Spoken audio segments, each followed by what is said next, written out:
You are now watching We Talkin Sports.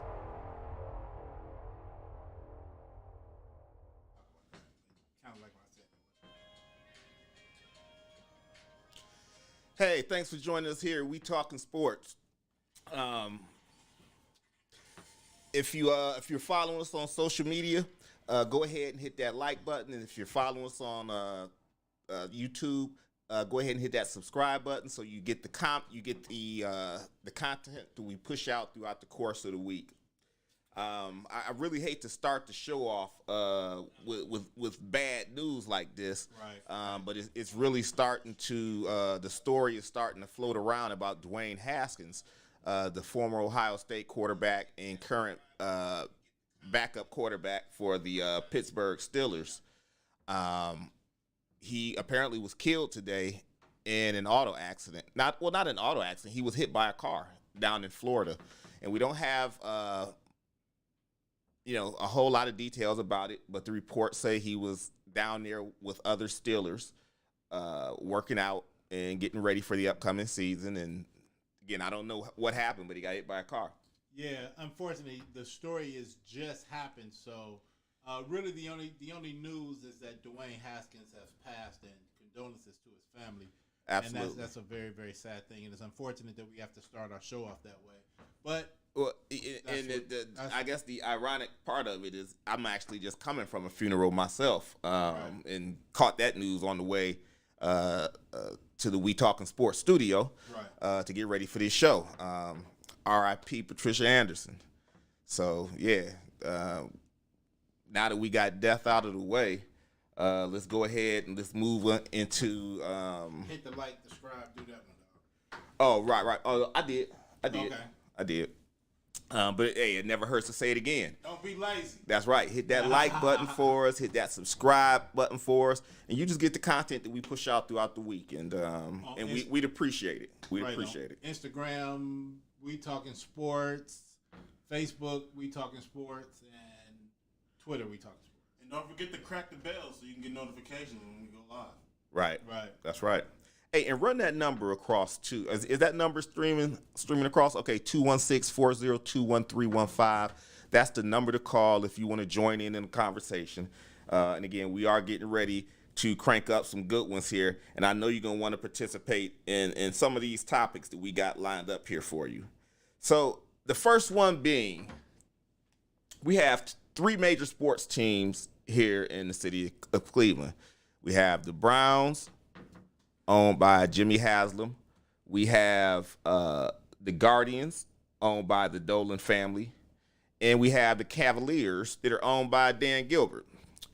And the question I'm posing out there is, who's the best owner?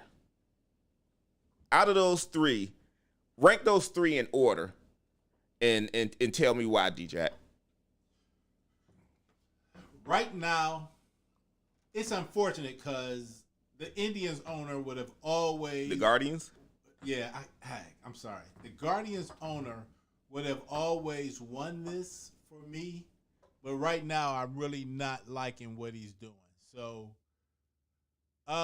Dan Gilbert is going to be third unless the devil is a category. Is a component, is an opponent, is one of the options. So, I'm going to go Jimmy Haslam, Larry Dolan, and Dan Gilbert. Now, let me tell you why. Okay.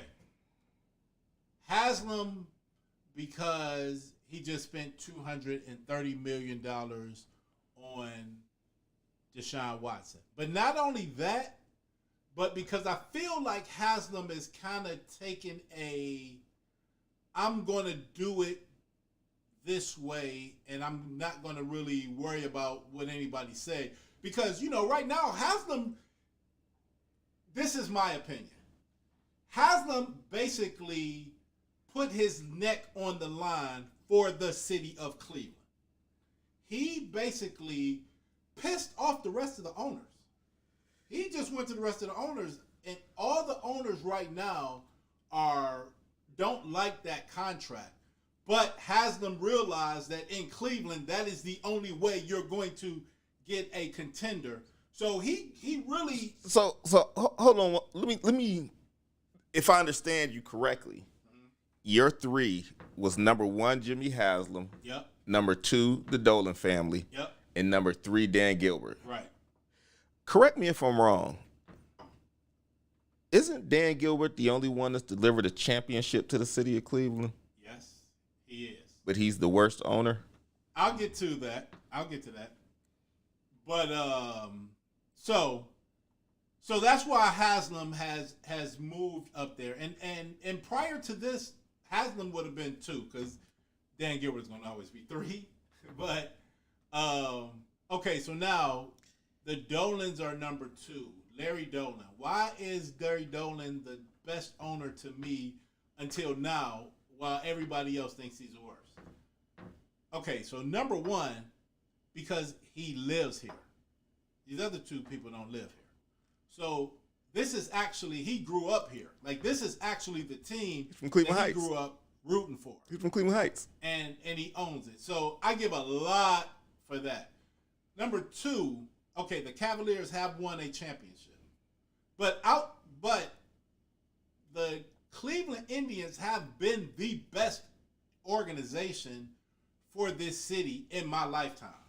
They have been, and under his ownership, they have been the most successful team. I guess that rivals the Cavs because the Cavs did go 4 years in a row. And 5 I'm about to say, how do you measure success? But the Indians are always in contention. The Cavs are. Is that good enough? Is that good enough? Here's what I'm saying, though. Well, answer that question for the Browns.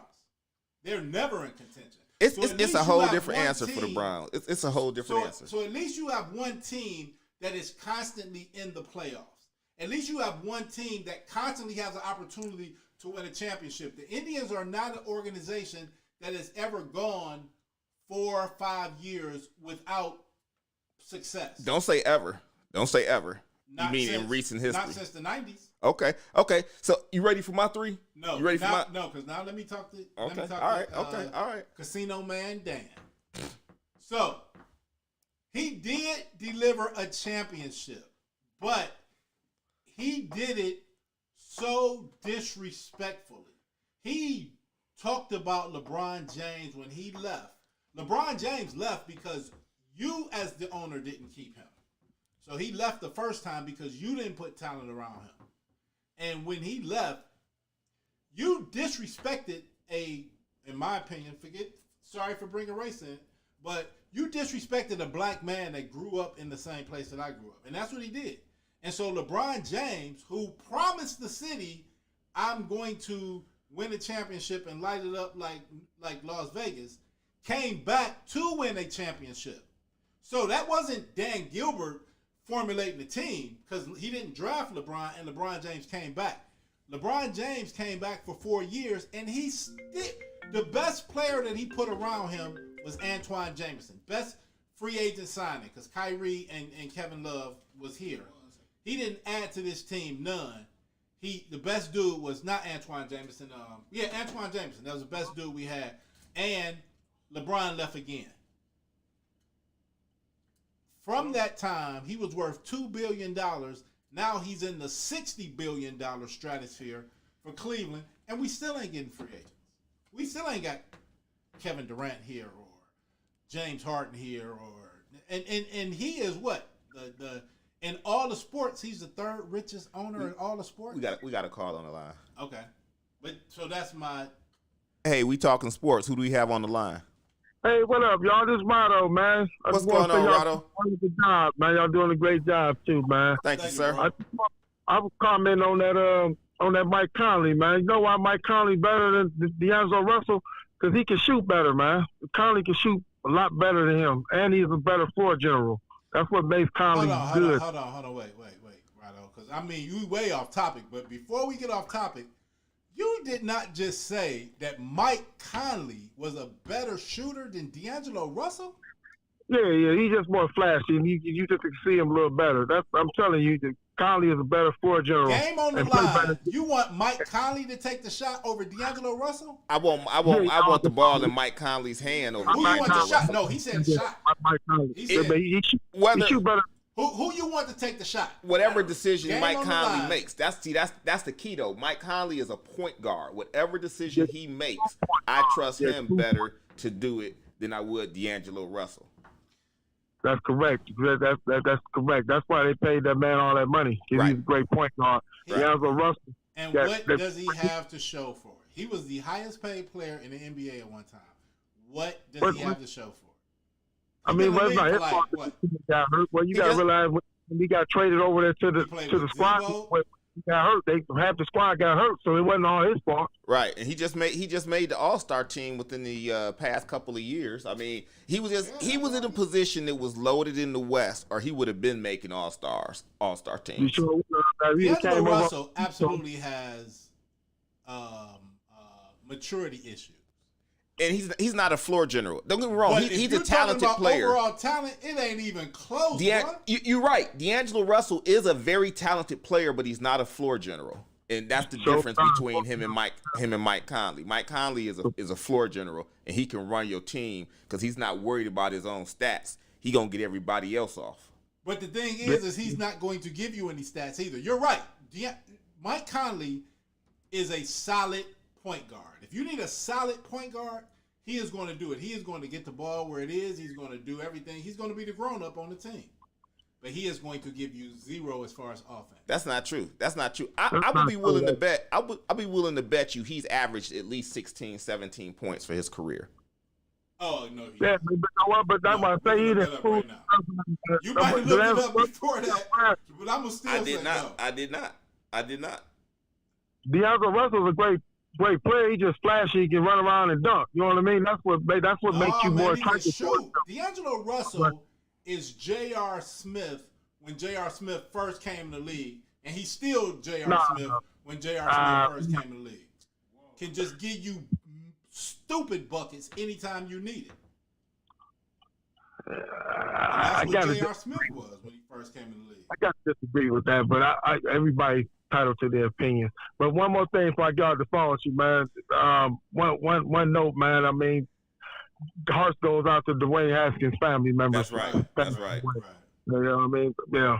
Heart goes out to that. And I'm going to hang up the phone on that, and I'm going to get back and listen to what y'all got to say. All right, Rod. I appreciate you, man. Yeah. I appreciate you. Yes, sir.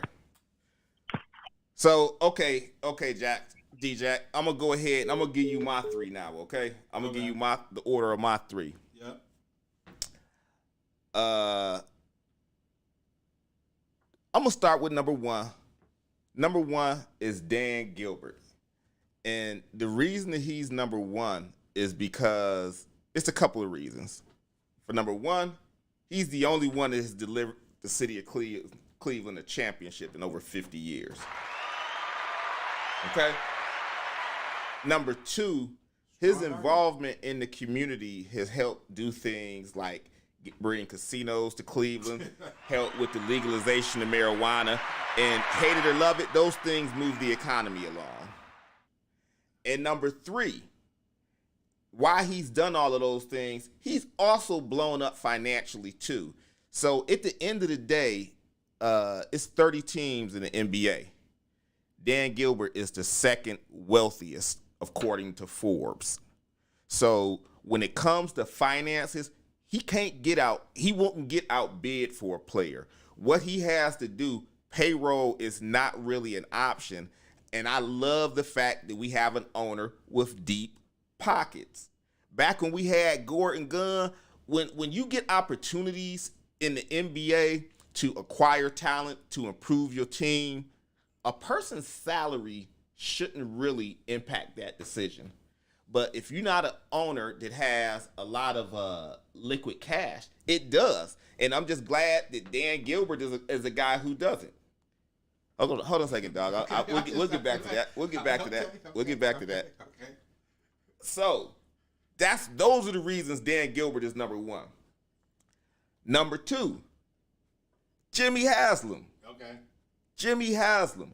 I don't know if you're aware, but Jimmy Haslam recently sold his majority ownership in Pilot Flying J.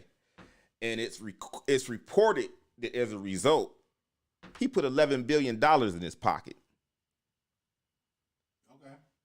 That's cash. That's, outside of the fact that, you know what I'm saying, I still own 20% of Pilot Fine, Jay. I still have the Browns, you know what I'm saying, that I own, and I'm profiting off my NFL franchise. I just put $11 billion in my pocket. So when you talk about him signing that Deshaun Watson to that contract and guaranteeing it, and what that requires as far as putting up 75% of that money in the escrow, which came out to about $170 million. If I just put $11 billion in my pocket, I can decide to do that. Okay. Most NFL owners cannot. Right. So right now, guess where Jimmy Haslam ranks among the other 32 NFL owners? No, he's not number one. He's not number one, but he is top 5. Okay. Depending on what you look at, he's top 5 in terms of wealth. So again, we have the Browns. We have an owner that can do what he wants financially. You know what I'm saying? He doesn't have to consult with an investment group to sell them on the idea of signing a player. He doesn't have to go to the bank and try and take out a loan to have this signing bonus money. He could just open up his checkbook and make it happen. Okay. That brings us to number 3. How did he come up on Pilot? His father started it. Okay. His father started it. His father started it off with one gas station in the early 50s. So that brings us to Larry Dolan. Number 3 on the list. You know what I'm saying? Mm-hmm.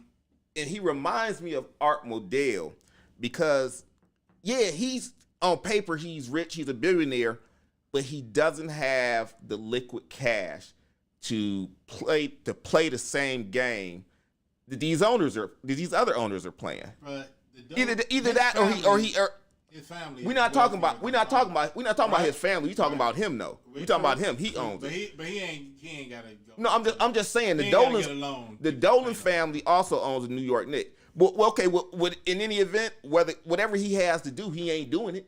He ain't spending no money. That's why you number 3. Right. Okay. That's why you number 3. So I like what you said. You basically said about Dan Gilbert that he's rich. Dan Gilbert ain't spent no money in Cleveland. He's rich, but he's taking more out than he's put in, which is what you're supposed to do as a businessman. I'm not saying that. But to me, he doesn't help the community. He doesn't. He's not visible. Who is he? He is a man who has a casino that is continuously taking millions out. Yeah, okay, the casinos give money to the schools, but the schools ain't getting better. So obviously, here's what we know. We know that when he came with these casinos, they said that the casinos was going to improve the schools. We know that the casinos have not improved the schools because the schools haven't improved, but we know that it's improved him because we know he's went from $2 billion to 60-something billion. So yeah, he has the money to spend, but after LeBron came back the second time, the best free agent that we signed was Antoine Jameson. No, that's when he was here the first time. Okay, I'm thinking it wasn't Antoine Jameson. It's somebody else. No, Jeff Green. I'm sorry, Jeff Green. So the best, unless you include Shaq when he was at the end of his career. No, that was his first tour. That was LeBron's first tour also. Dwayne Wade at the end of his career. But the best player that we acquired when James Harden went somewhere, when Kevin Durant went somewhere, when playoff P, Paul George went somewhere. It's more players. It's more. All these players left teams. All these premier players left teams, and the best dude that we got during LeBron's 4 years here was Jeff Green. No, it was Kevin Love. It was Kevin Love. No, Kevin Love was already here. It wasn't. No, they acquired Kevin Love after LeBron said he was coming here. Right, but what I'm saying is after that team, after year one, when all those other players left, the best player that we acquired was Jeff Green. And all those players left. I don't know about that because when you say, how about Richard Jefferson? Yeah, at the end of his career, he wasn't a starter. He contributed, and we won a championship with him. Yes. Okay, but what I'm saying is he wasn't Kevin Durant. It's J.R. Smith. Let me tell you why that's not a good argument. Okay, It's not a it is good for me. argument because the NBA is different in how your constraints because of the salary cap. In the NBA, when you have 3 players with max contracts, it really limits how much you can give another player. So you're not gonna get top tier players. And I've told you a bunch of times, Golden State was a unique situation when they signed Kevin Durant. Are you saying that during those off seasons, when those players were available, the Paul Georges, the this, that, and the third, that there were not rumors that they were coming to Cleveland? Are you saying that? Are you saying that during that time when we were going back and forth with the Golden State Warriors every year, and those premier, there were not rumors that they were coming, that we were going to trade Kevin Love and all of those? There was not rumors then? There was one offseason. There was one offseason before happen. Kyrie. There was the offseason where Kyrie forced himself out of Cleveland. Yep. There was that offseason. That was the only. Why did the greatest owner? Why did the best owner let Kyrie walk with 2 years left? So we had Bron one more year. We going back and forth with Golden State every year. We could have added Paul George. It was rumors. Kawhi Leonard. We could have added Kawhi. It was rumors. You don't know any of that. You can't confirm any of that. You can't confirm. I know there were rumors. Here's what I can confirm. I can confirm that those dudes were on Team A and they went to Team B, and Team B was not Cleveland. Did they win? Did they win? No. Okay. But what I'm saying is that if we could have built a team after year 1, after year 2, we lost year 1. Kyrie, Kevin Love was hurt. We won year 2. Year 3, Golden State went and got Kevin Durant, and they won year 3. Year 4, Year 4 is the one when Kyrie forced his way out. Right. Why? You the owner. You trying to win a championship. You the richest man in the world. You got big pockets. If Kawhi Leonard leaves at that particular moment, why not overpay just like Jimmy just did? Jimmy Haslam. I said Jimmy. You know the NBA don't work like that. Yeah, you know the NBA don't work like that. No, you telling me I ain't you just trying to find a reason to hate on Dan Gilbert. No, but that's just not even a valid argument. If the NBA worked, then why did LeBron James leave then? Then why did LeBron James leave for the second time?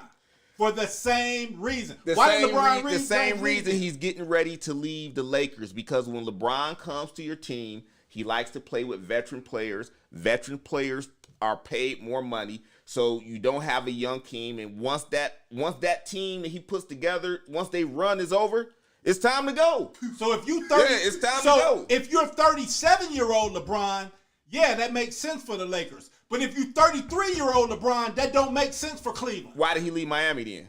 Because he promised to win a championship in Cleveland. Because he got into it with the GM. Eric Spoelstra. No, because he promised to win a championship in Cleveland. There's a pattern. There's a pattern here. How about this?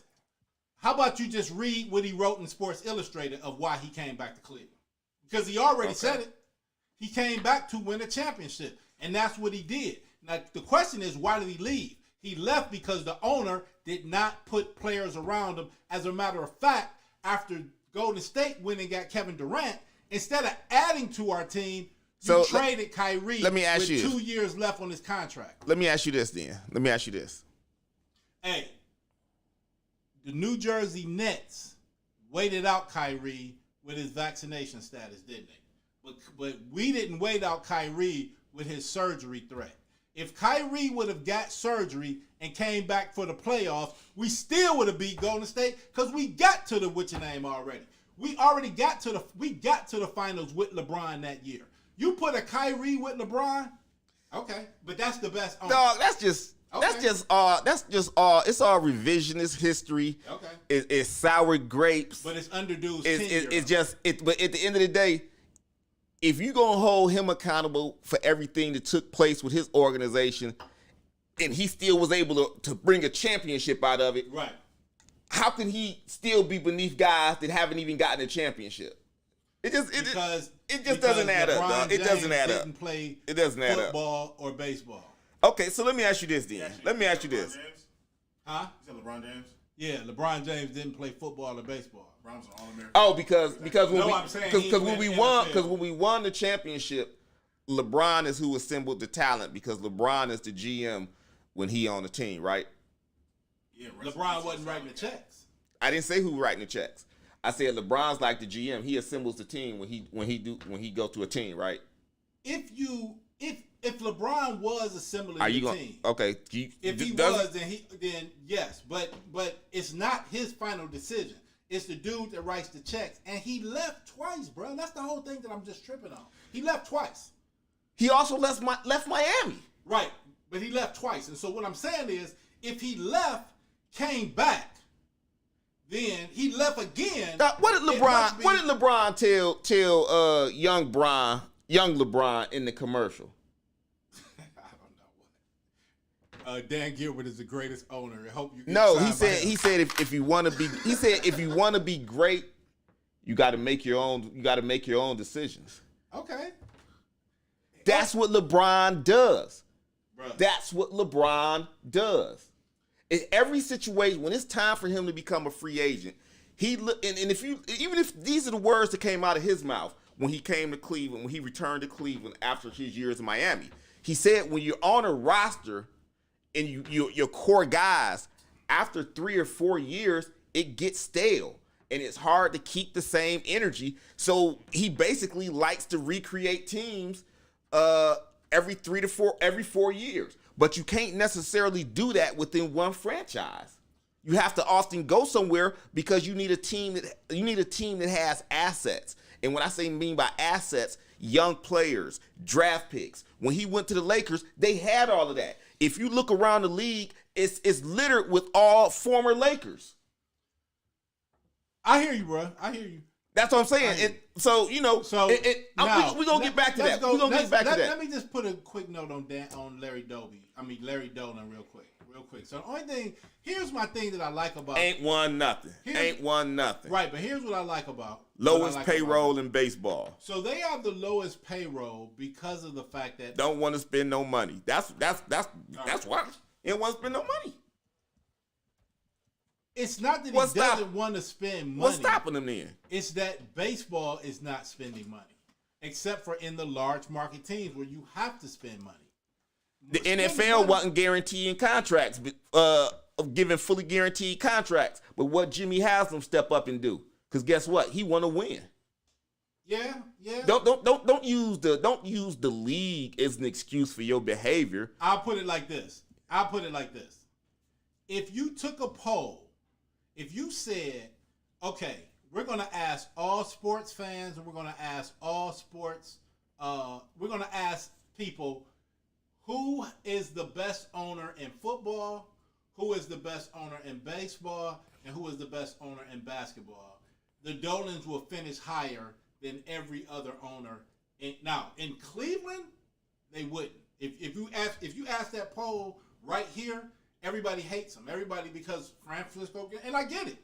Baseball players move around all the time, and we don't keep our. Man, look, to compete in professional sports, you got to spend money. It's that simple. If you ask, I don't care what sport it is, you got to spend money. Who has the best front office in all sports? The Cleveland Indians will win that every year. That don't mean nothing. If they don't win a championship, who care because everybody show up at 8:00? Okay. Who care because they a bunch of nice guys and they real friendly and they good with their contracts. They don't win. They don't win. They don't do the ultimate goal, which is to win. So at the end of the day, if everybody talking about how efficient you are and how great you are, but you don't win, what does it all mean? Isn't that why you play the game? Your argument is based on the fact that LeBron James 4 years took the Cavs to the championship. But you would have another conversation where you would dog LeBron James and say that LeBron James this, that, and the third. But then if LeBron is don't put words in my mouth. Don't put words in my mouth. Do not put words in my mouth. And so you are basing you put words in my mouth. You put words in my mouth. I didn't say that. You are basing great ownership on the fact that a man decided to come back to Cleveland for 4 years. Is an NBA owner, is an NBA owner, NFL owner, when you own a major sports team, the first thing, your first responsibility is to write checks. Mm-hmm. You know what I'm saying? I don't even care if you write rhymes. Just write checks. You know what I'm saying? And if you're not writing checks, you're not on your job. Mm-hmm. You can't be cheap and be and own a major sports team and think you're gonna win. It just doesn't work like that. Is Kyrie Irving a top 10 NBA player? For sure. Top 10? Yeah. Top 10, top 15. Top 15 for sure. I had to go through the list, but is LeBron James a top? I didn't even have to ask that question. Okay, so beside Kyrie and LeBron James and Dan Gilbert's ownership, what other top 20? Where would you say Kevin Love is? Kevin Love top when we got him top about 15, 20.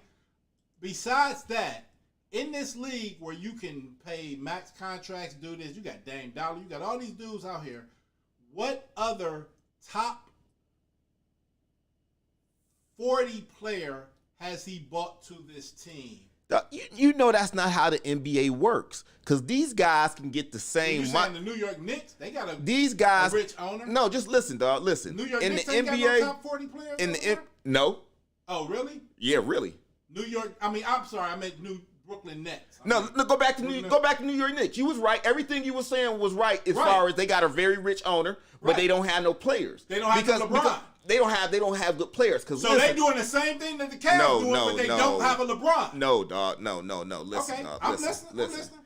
In the NBA, these guys can get the same money in any city they want to play in. You can go and get that same money. If LeBron got drafted or was from New York, would New York have won a championship? Of course. Okay. So because you drafted LeBron, but outside of that, signing free agents, you've been running this organization like the New York Knicks. Ain't that what you just said? No, that's not what I said. That's not what I said at all. Okay. Dog, you understand that Cleveland has never been a hotbed for free agents in the NBA. It never has been, and it never will be. If I can get the same money to play, that's always the argument. It's a fact. Why LeBron left. That ain't what LeBron is saying. No, you moving the goalposts. You moving the goalposts. Okay. That's not what we talking about. We talking about free agents. This the richest man, and what you say? He bought a casino to Cleveland. But let's keep it moving, dog. Let's keep it moving. So, yeah, let's just move on. I guess we can't.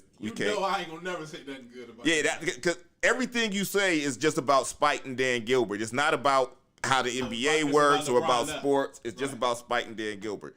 So there's a trade rumor out there in the NFL. And it didn't originate in Cleveland.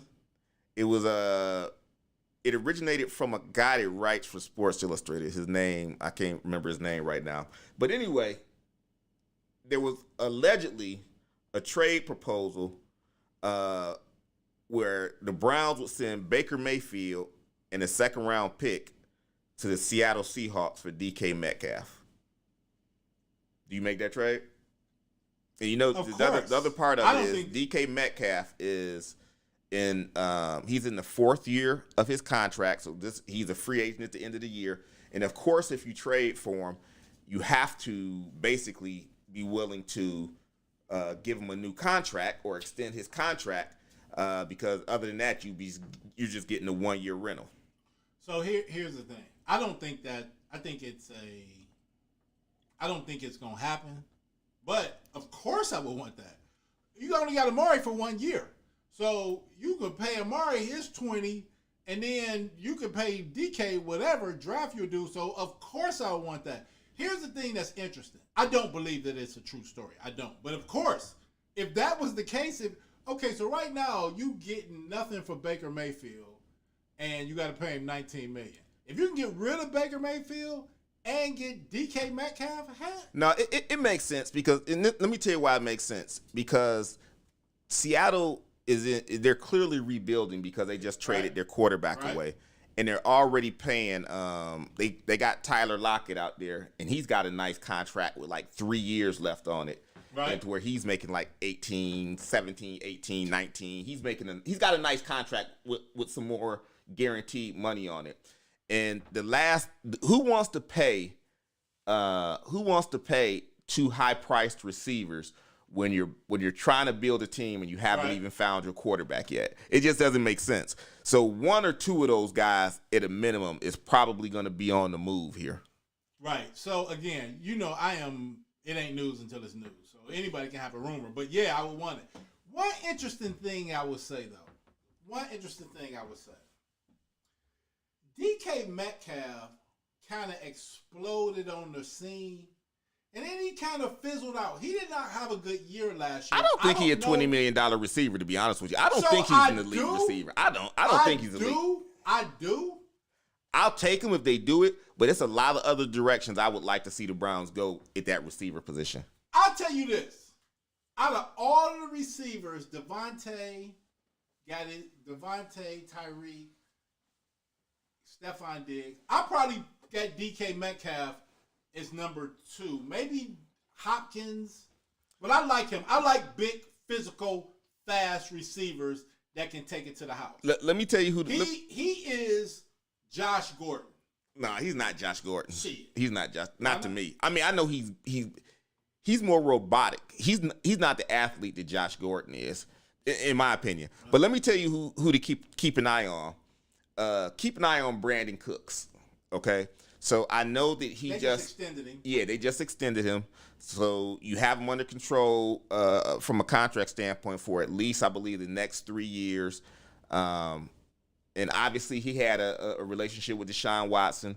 So keep an eye on that is a trade partner as far as because I do believe they're going to bring in a veteran receiver. I do believe it, and I believe they're going to trade for one. Here's what I found interesting about that makes your point. So there has been the rumor of Brandon Cooks coming to Cleveland because of the relationship with Deshaun Watson. And then after he signed that extension, that rumor didn't stop. So that was interesting. That did catch my eye. Like, okay, if they sign, because Houston is in rebuild. They're not trying to pay nobody big money right now. It wouldn't even make sense. You want players. You're trying to develop players, literally. Right. You know what I'm saying? You're trying to develop your young core players. You want guys that are in their rookie contracts. So you got them under control for 4 or 5 years. And you don't want a bunch of veterans. Who is their coach? Because I don't really. Who is their coach? Lovey. Yeah, see, I don't necessarily. I think they hired Lovey because of the Deshaun Watson press. Because wasn't Lovey like the last coach to get hired, and he was the only black coach or something like that? Actually, I think they hired him kind of early. Okay. But you remember they had that one, I can't remember his name right now, but it was another David black. Culley. Yeah. Culley, he was like a 1-year dude. Yeah, and he just fired him. Yeah. I think, to be honest with you, I think they're still trying to figure it out. Yeah, that's my point. I think they're still just trying to figure it out. I don't necessarily think they're in love with Lovey. Right. I think they're more in save the face of the franchise mode for the second year in a row. Right. Because that's what they did, I felt, hiring the dude last year, and they fired him after 1 year. So you really wasn't planning on him being your dude. You was just kind of saving the face of the franchise. Right. And now, are you really doing that again, or do you really believe in Lovey? And I don't really know if they do. What my gut tells me, dog, is at some point, what's his name? Their general manager who was with New England. He's from Cleveland, went to John Carroll. Karlaftis or something like that. Man, his name escapes me right now. But anyway, you got to think at some point he's going to pluck somebody from that New England tree. Okay. And get him to be the coach. Okay. I can't think of the Houston Texans general manager, but he came from New England. He's a Cleveland native. He went to John Carroll.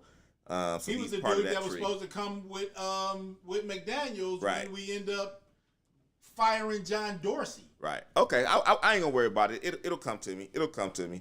But so in other news, we had a couple of things on the Deshaun Watson civil case side of things that came out. So one thing that I think is some good news, and it goes back to what I was saying last week, is that they both attorneys have agreed that they basically won't have no trials will take place during the NFL season. They'll all take place starting in March or April. So I think, again, that just, again, paves the way for him to wind up playing this year. So when you really, we got to look at this. We got to look at, okay, so what does that mean? What does that mean? What does that mean? Okay, so Deshaun Watson, okay, so his cases are not going to be seen before the end of the football year. OTAs start in a couple of weeks. So does that mean April 19th? Does that mean that the NFL is going to punish him now and then wait for the cases to come out? No. Okay. No. Is the NFL going to allow him to play with 22 cases over his head? Yes. Okay. That's what Roger Goodell has basically said. That's what you said last week, and I couldn't see it. Whereas now, punish him now because what if something comes out and you can't punish him now? So you want to he just spot and he said he said it, not putting him on the exempt list. Right. I don't know why you wouldn't. I don't know. I think that's really the best solution in my opinion. Well, I'm gonna tell you why. I don't even want to go there necessarily right now, but again, they talked about all of this during that week when they was in Indianapolis. Okay. Roger Goodell was in the meeting rooms with all of his bosses / owners. Allegedly. Right. I mean, that's a lot. That is a lot right there because, okay, so Haslam, you already pissed off all the owners because you just gave him 230 guaranteed. So now every quarterback is going to say, well, he got 230 guaranteed. Guess what I want? Okay, well, I don't want to play for you. Okay, so trade me to Cleveland. Okay. Because what they going to find out is a lot of owners cannot do that. Okay, so Haslam already kind of pissed off owners there. Now, you got. Do Jerry Jones care when he pissed owners off? Because you know Jimmy Haslam got more money than Jerry Jones. So what? I'm just trying to say. Jerry Jones owns his stadium. Jimmy Haslam doesn't own this one. Well, so if he got so much money, tell him to buy the stadium, and so we can stop paying for it. Okay, so quit that hometown hate, dog. Quit that hometown hate. So problematic button. So my thing is, and that's Mr. Jimmy Haslam to you. Okay. I don't know. I mean, look, I hope for the best. You still do have 22 victims. You do still have women's hate group. You deal okay. So now let's say the Jim Tomey wife comment. Okay, so the Jim Tomey's wife, if you don't know, came out and said that she's no longer going to have season tickets for the Browns. Her family was a 40-year Cleveland Browns season ticket holder. They want their money, and the money that they get back, they're going to donate to women's shelters in Northeast Ohio. Okay, so that's out there. And so if all of a sudden those cases was adjudicated, hey, it goes away, then that slowly goes away.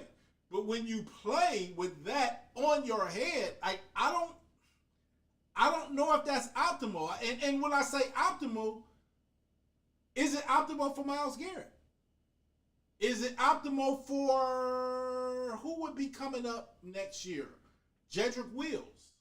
Is it optimal for what do we have to do with them? Okay, so now what if I'm playing for my contract?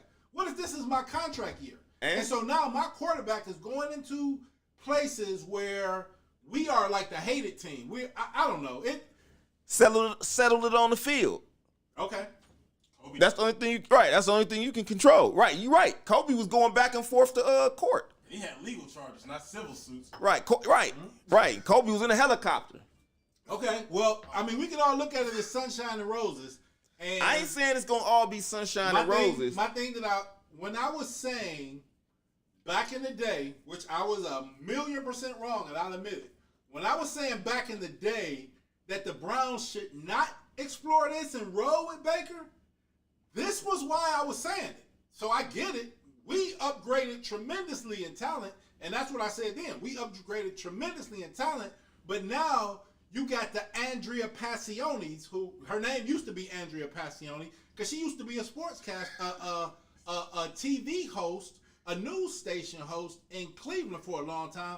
She met Jim Thome, and now she is Andrea Thome. But my point is, that's a huge segment of the population who are now turned off by your franchise. And so the reason why you use the exempt list is you want to let all of that go, and then, okay, now I'm going to punish you, and now you start Let me tell you something. The people that are really upset, they don't care how many games he gets suspended. They're going to still be upset. And I don't mean that disrespectfully, because I understand. Sometimes there's things in life that mean so much to you, or there's issues that you feel so strongly about that you can almost not forgive a person for it. Right. And he's going to have to live with that. Right. Whether he's found innocent or guilty of these charges, there's a certain sector of people that will never forgive him. Right. You just got to live with it.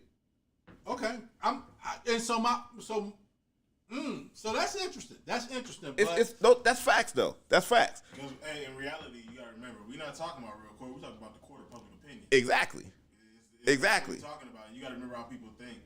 But people also need to keep that same energy. So how would you feel if we did background checks before every Browns game so that everybody's laundry is exposed? It's easy to pick on somebody when you ain't got nothing to expose. But That's true. Ain't nobody perfect. That's true. That's true. So now are we? I said this 2 years ago, but I guess so. Now are we the Raiders? Are we the hated team? Are we the? Let's see America's team. Let's see how it plays out. Are we America's team? Let's see how it plays out. Okay. Let's see how this plays out, because like I said, especially what the good part about this, if you can find something that's good about this, is it's going to really put our judicial system on stage. And he's going to have an opportunity to prove himself innocent and clear his name.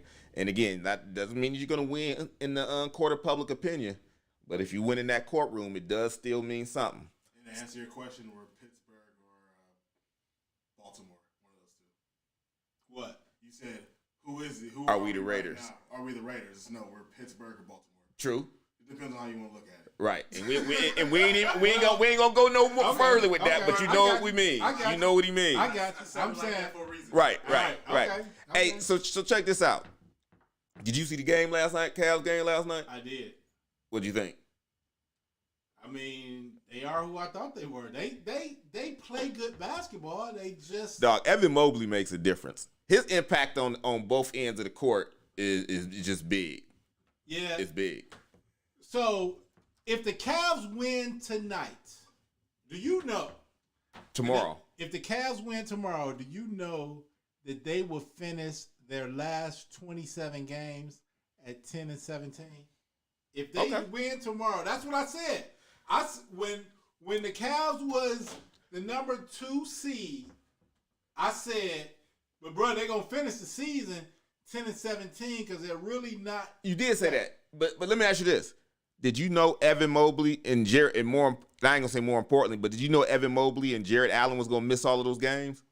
Did you know Jared Allen has missed the last 17 games? If you check the tape, you said Embiid was, and I said, well, bro, that could happen to us too. Well, it can happen to anybody. The reason I said Embiid is because Embiid has never played this many games in his entire NBA career. He's never played more than like 60, 65 games in the NBA season. The point that I was just making is that it's not about it's more about the Cavs are not there yet. Like I told you then, they're not in that neighborhood. Now, they're a good basketball team, but what they don't have is they don't have experience. So one of the things you want to talk about is, would I rather them make the playoffs or would I rather them get a top pick? I would rather them make the playoffs. And I don't know if they could come out of the play-in because I don't think they can beat Brooklyn. I think they got a puncher's chance against Atlanta. But if it's in Atlanta, that's a whole different thing. But I'll tell you this: I think if Jared Allen, I do want them in the playoffs. When Jared Allen is back, if Jared Allen is back and he's healthy, I think we could play with anybody in the East, to be honest with you. Come on. And I'm going to tell you why I say that. I'm not just saying that is a Cavs fan. I'm saying that because the success that the Cavs had early in the season, or the success they had in the season, has always been built off of their defensive identity. When you don't have Evan Mobley, when you don't have Jared Allen, you don't have that identity. They are the key to that defensive presence that we have. And it's just like when one of them is in and the other one is out because he's injured or something, then the other one can get in foul trouble. The other one has to rest. When we have both of them in there, you're not getting layups. You are not getting layups. And that's what the Cavs need to have that puncher's chance of beating anybody in a one-game series. Every team in the NBA has lockdown defense when it comes to playing in the playoffs. So the Cavs have this brand. Everybody has that brand. But here's the difference. Let me tell you this. Here's the difference. When I watched the Cavs play against the Philadelphia 76ers the other day, the end of the game, when the game was on the line, Cavs was balling the whole game. Cavs balling all game. When the game came on the line, Philly went down and they went to James Harden, and James Harden scored or went to the free throw line and hit the free throws. Cavs come down, Darius Garland take 3 people to the hole, boom. Oh, Darius Garland, that was sweet, blah, blah, blah. Sixers come down and either James Harden or Embiid get the ball and they either get fouled or they make the shot. Then the Cavs come down, boom, boom, boom. Oh, Isaac Okoro hit the greatest shot, oh, blah, blah. And then the Sixers come down and then either Embiid hit or James Harden, because every time they go, they know who they about to get money from every time. And they get money from them every time. We get money because we got a 5'11" guard that can dribble past everybody and throw up a lucky shot, and we hope it go in. Or we hope that Isaac Okoro can do something.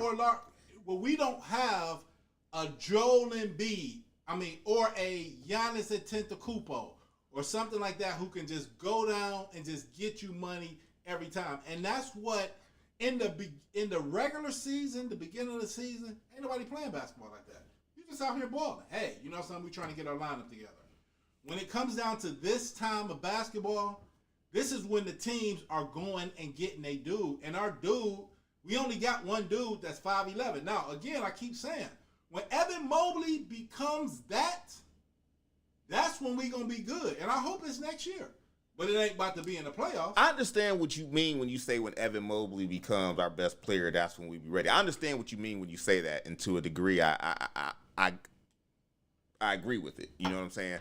But I guess the point that I'm making is this team is at its best when they got Jared Allen, Evan Mobley, and Darius Garland. And if you put those 3 out there on the court with with their other side pieces, I think we could beat any team in a one-game series when it's just one game. Oh, okay. Oh, so that's what you were saying. Yeah. You wasn't saying you could beat them in a seven game. No. Because at one time you were saying that you think we could beat Philly. I still think we could beat Philly. And you know what? And you're going to trip when I say this. If we were healthy and got Jared Allen, we can beat Brooklyn in a 7-game series. You probably could beat Brooklyn because Brooklyn really don't have good basketball players. They don't really have nobody but Kevin Durant. Philly don't have everything that you think they have either. And let me tell you something. James Harden did start doing his playoff stuff. He started it a little early because you know how he acted in the playoffs. And this go all the way back to when he was with OKC and they played Miami in the finals. You know how he acted in the playoffs. To me, Miami and Giannis in them is the best team. Yeah, I agree. I agree. Giannis is the best team, but I don't think the Cavs can beat any of those. I give them a puncher's chance against Toronto. I don't think they can beat. To be honest with you, I think the Celtics come right in under them. The Celtics is probably the 3rd, and to be honest with you, I would put Toronto as the 4th. Like I think Toronto could beat Philadelphia in a 7-game series. But it'll be a good series. I like Siakam. It'll be a good series. And not only that, they got a lot of little pieces. But we'll see how that rolls. But you know what? It's like I want to enjoy the rest of this Cavs season. I don't want to start looking forward to next year. I want them to play in the playoffs. I want them to play in a series. I do too. So they can learn how Right. you get better every game. Because okay, you might come out and score 30 the first game, but then you're gonna be on lock the next game, and that's what the playoffs is. And if you can get 4 games of just that's like taking the master's class. All right. That would make them a much better basketball team. So I hope they do get out of the play-in and they make it to a series. Dog. And I'm getting off the Cavs a little bit here, but I'm kind of still on the Cavs. Ain't it crazy that the Lakers ain't even in the play-in? No, it ain't. Hold on. Bruh, All the mess you was talking. I said about a month ago, dog. Brian ain't playing. He is trying to chase Kareem. That's So you blame it on LeBron? You like Magic Johnson then? You like Magic Johnson? You know Magic Johnson went on a couple of different shows on ESPN. Right. And he basically blamed LeBron, which I thought was just I thought that was out of line.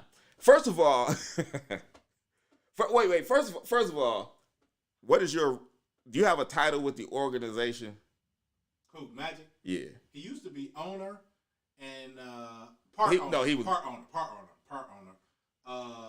He used to be the head coach. But for him to come out, but didn't he have to resign his? That's why I asked the question. Does he have a role in the organization, or is he just Mr. Laker? Because I think he has a role. So I thought it was out of line. I mean, everywhere LeBron has been, everybody's always speculated that he had a large, or he had a hand in personnel decisions, yada yada. And you kind of imagine how that goes in the NBA with star players. But for Magic Johnson to come out and say that LeBron has to take ownership of the fact that they had Russell Westbrook instead of DeMar DeRozan and Buddy Hield, I think that was out of line to say something like that. So, and let me ask you where I was going with that, dog. Is the question is, did LeBron make a deal with the devil when he signed with the Los Angeles Lakers? Because it seemed like right now, everything, like to me, it's crazy that he can't play these last 2 games and try and be scoring champ because Laker Nation would frown upon that because you're not even in the playoffs. So, they don't care about you being scoring champ. So what? Forget Laker Nation. So the answer to your question is yes, he did. He did make a deal with the devil. So Magic Johnson was my favorite all-time athlete until LeBron James. Loved Magic. Cried when he announced he had HIV. Loved Magic. Magic Johnson is the Los Angeles Lakers. Kobe got to that level because... Him and Kareem. Kareem was dissing LeBron. I sent you the text. He got to that level because they drafted him, and he became that. Bron kind of came in, kind of like Shaq came in, kind of like Kareem came in, and when you came in, you really got that stage. But you didn't have the success that you were supposed to. And Kareem didn't have the success instantly. Kareem got the success when they drafted Magic. And now, what Magic Johnson is doing is the same thing, and Kareem is the same thing that they did to Dennis Schroeder last year. The Lakers, when they are ready to get rid of you, they badmouth you. I told you, I don't believe nothing to come out of LA. They badmouth you. They get their fan base to say, hey, guess what? It ain't us, it was him. Bye. And so, to me, did LeBron hurt his legacy in his time in LA? Yes. You got 1 out of 4 in Cleveland. You wasn't supposed to get 1 out of 4 in LA. You were supposed to get, and you went 4 times to the finals in Cleveland. You only went to the playoffs twice in LA, and you got knocked out in the first round. Now, I think it had a lot to do with his age. Street clothes. It had a lot he to do with attached his wagon to street clothes. Attaching his wagon to Anthony Davis. Street But clothes. if Anthony Davis is healthy all 3 of these years, they win 3 championships, or they're in the conversation for. I'm not gonna give them a championship. They're in the conversation for 3 championships. Because he was injured those 2 years, it looks bad, and so are you saying now you can take shots. But if they are the number 3 seed right now, Magic Johnson is not complaining about Russell Westbrook being here, and the only reason why they're not the 3 seed is because Anthony Davis was hurt. I wouldn't say that's the only reason they're not the 3 seed. But are you trying to say that you think that the Lakers is taking shots at LeBron because they ready to part ways with him too? Yes. I think that's the reason why Brian Windhorst is coming out with his. After 4 years, LeBron to the organization get wears on him. I think yes, I do. It's time.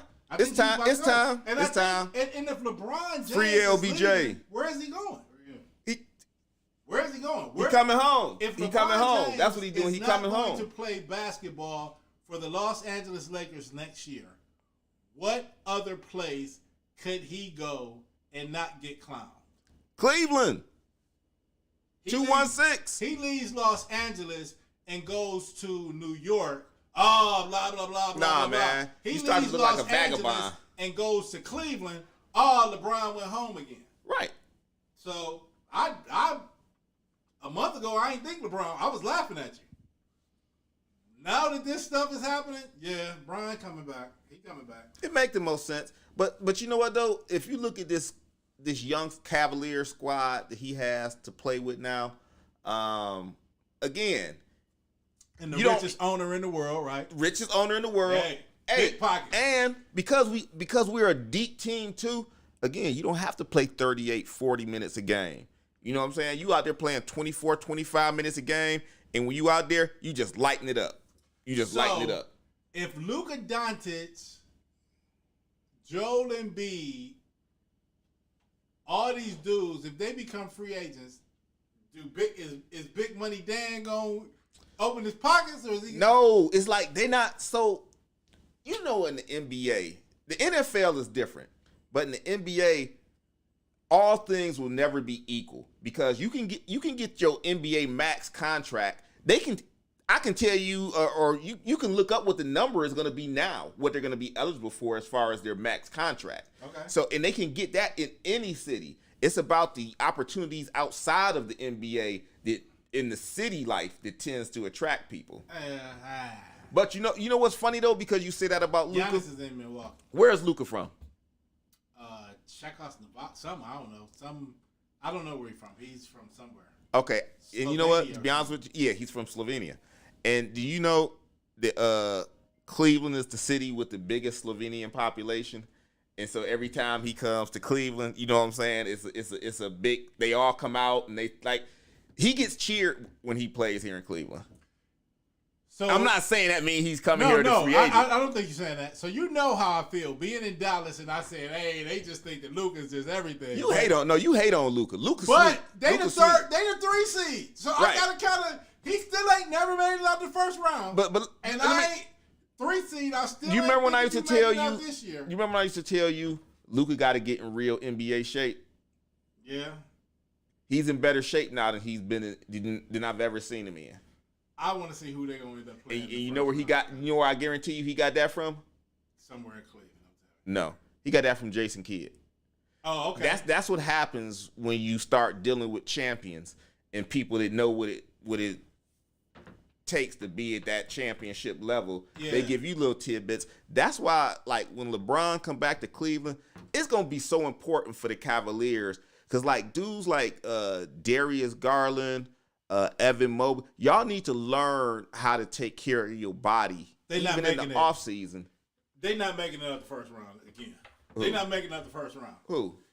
Dallas is not making it out the first round because they're gonna either have to play Golden State, Utah, or Denver. To be honest with you, they could win either one of them. No, they could win either one of them. They could beat Golden State probably. They could win either one of them. They could win either one of them. But let me finish what I'm saying, though. That's why it's important, like, when LeBron, not just what he's going to do on the court, but some of it is the off the court stuff, to where he teach these young guys how to take care of your body and how to take care of your body in the off season, so you don't miss as many games because of injury. Because I've said it once and I'll say it again. Kyrie played more games after he started playing with LeBron, and he clearly picked up some tips in terms of how to take care of himself. So with that, team, it's I know we got a late start today, but it's time to wrap up. We went through our agenda. We appreciate you joining the show, listening to the show. Again, go ahead, hit that like, hit that subscribe, and we're gonna go ahead and put a bow on this, wrap it up. We talking sports. That's right. Dallas ain't making it up the first round this year again, dog. They gonna either end up playing Utah. They gonna end up either playing Utah or Denver. They not gonna beat Denver.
Bye.